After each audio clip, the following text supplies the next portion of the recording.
Salut. Alors je profite d'une petite pause là dans un endroit bien sympa là. Un endroit où je viens souvent quand il pleut pas. Comme ça fait un an qu'il pleut. Bon voilà. Donc, je vais vous présenter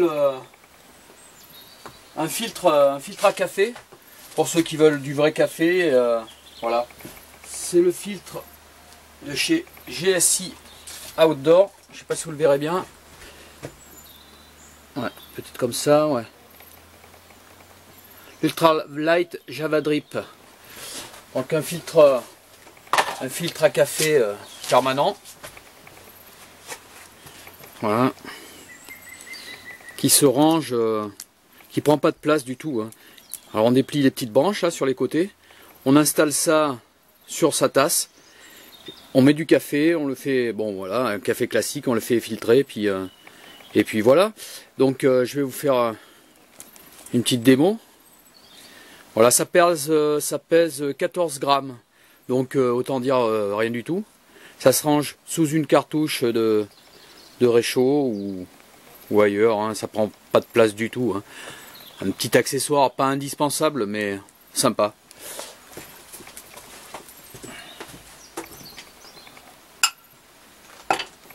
Donc on le met sur la tasse. Voilà. L'eau est chaude, impeccable.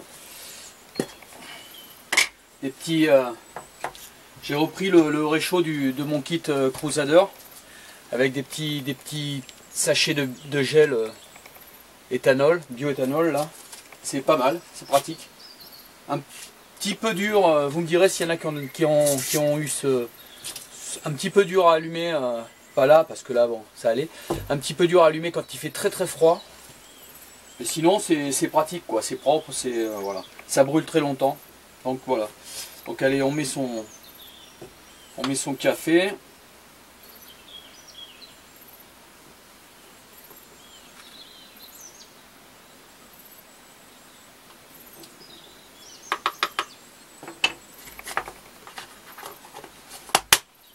Voilà. C'est assez chaud.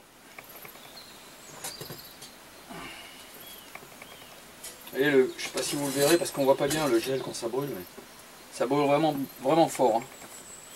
Et allez, on filtre son café. J'avais prévu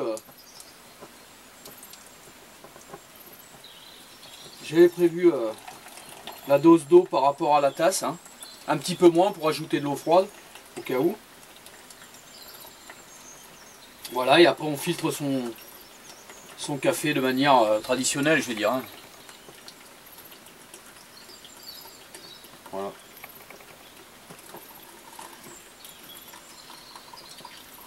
Pas trop en mettre à la fois quand on a une tasse pas bien grande parce que là vous n'avez pas vu, mais là ça a débordé un peu sur le côté. Pas beaucoup, mais bon. Prendre son temps de le faire.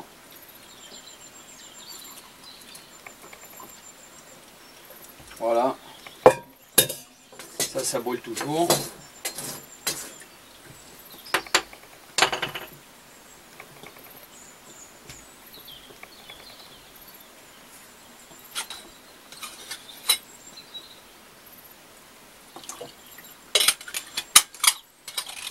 Petit retour aussi sur la Clean Cantine, hein.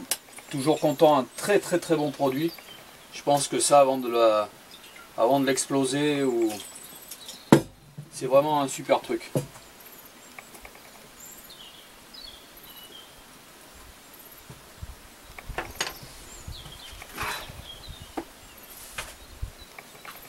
Voilà. On enlève ça.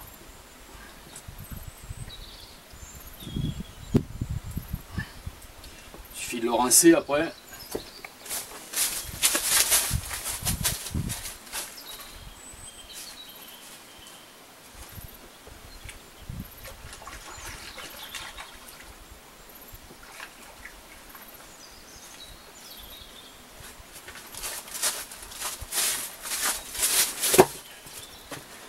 Voilà, il suffit de le rincer, c'est nickel.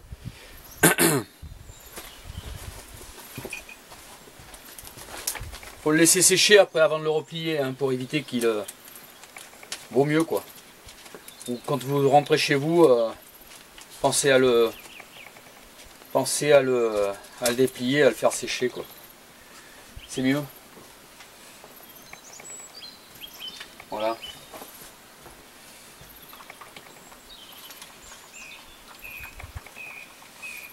Bon, et voilà, ça fait un bon café. Ouais, bon, on voit rien là. Bon, bah écoutez, c'est nickel. Ah oui, aussi, en utilisation détournée, parce que ça peut faire plusieurs choses. J'ai déjà essayé de pas mettre les pattes, de le resserrer un peu, de le faire tremper carrément dans la tasse en mettant du thé en vrac. Ça marche très bien aussi, ou des aiguilles de pain. Ça évite, après d'avoir à enlever tout ce qu'on a dans le mug, quoi, dans la tasse. Et troisième chose, vous pouvez aussi vous en servir pour préfiltrer l'eau que vous chopez dans un étang ou dans un ruisseau, pour enlever déjà les plus grosses particules, enfin les plus gros résidus qu'il y a dans l'eau, avant de pouvoir la filtrer un peu mieux et la faire bouillir. C'est pas mal, ça fait gagner un peu de temps, enfin bon. C'est une utilisation détournée, mais qui peut être intéressante. Donc voilà. Allez, je vais vous faire un petit tour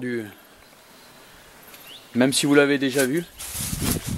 Donc voilà, là, ce que je te proposais aussi, c'était un des endroits, comme tu peux pas venir le week-end prochain, que tu as du boulot, c'est un des endroits que je t'avais proposé pour tes futurs stages, enfin tes futurs trucs.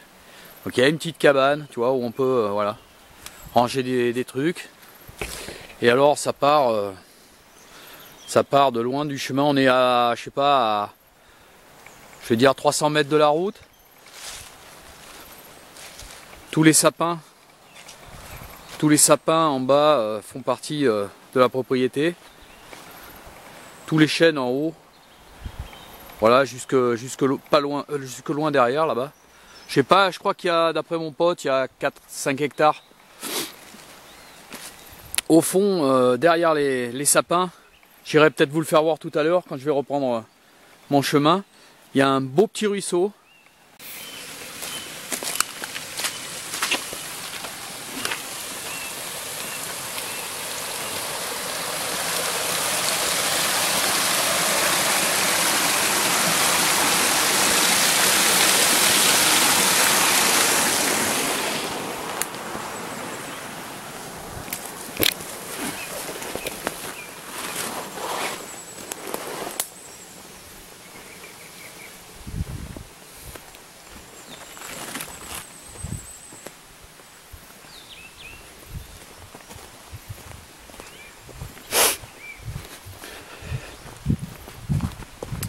Bon, alors on va aller voir le petit ruisseau, bien sympa. Alors pour ceux qui voudront venir, Il y a pas mal de belles truites sauvages. Il n'y a pas de lâcher de truites de bassines, on va dire. Enfin, pas à ma connaissance. L'été, on fait de beaux plats d'écrevisses. Et donc voilà. Hein. Quoi de mieux? Ouais, de beau. Hein, une belle place là, hein, pour une truite. Ça fait un petit. Même de ce côté-là, là. C'est joli là. Exposé au soleil là. Allez. Ah, il y a quelques ragondins aussi. J'ai eu l'occasion d'en flécher un. Tiens, faudra que je vienne un peu aussi faire une petite vidéo là-dessus, tiens. J'essaye de vous en... Donc voilà. Après on arrive sur un milieu ouvert. Pas mal de tourbières. Ah voilà, tout ce qu'on voit là, ça fait partie aussi de l'étang. C'est la limite. Ça va assez loin. Être réveillé par les sangliers ou les chevreuils le matin, ça m'est arrivé.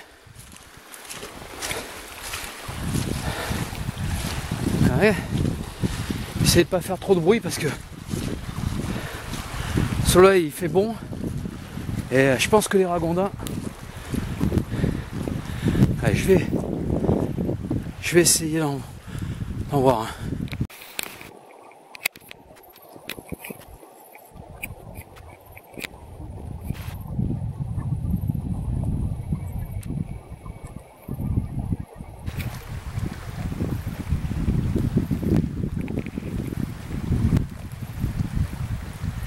Juste devant.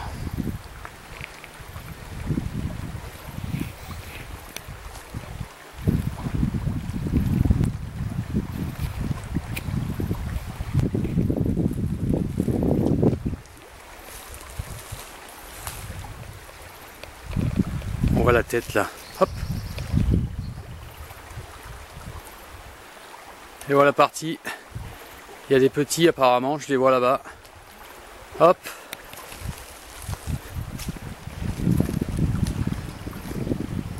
Et ouais, il se laisse dériver. Hop, il va traverser là-bas. Et il y en a un autre ici.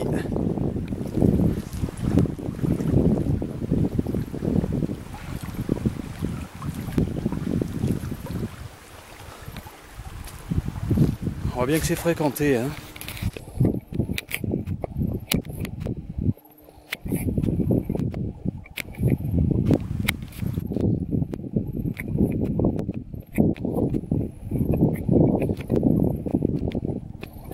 On voit que c'est fréquenté, l'herbe est toute... Tiens, on voit bien le passage là.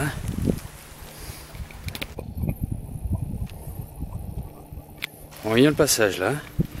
Pour les piégeurs, les gars, c'est ici que ça se passe.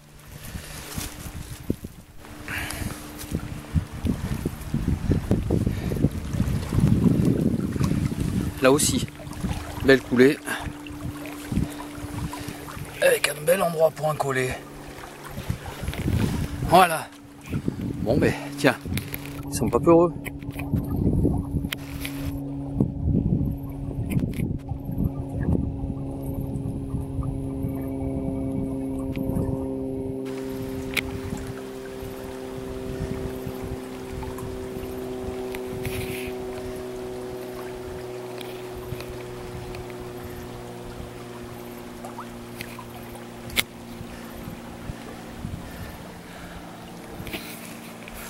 Bon mais sur ce, hein,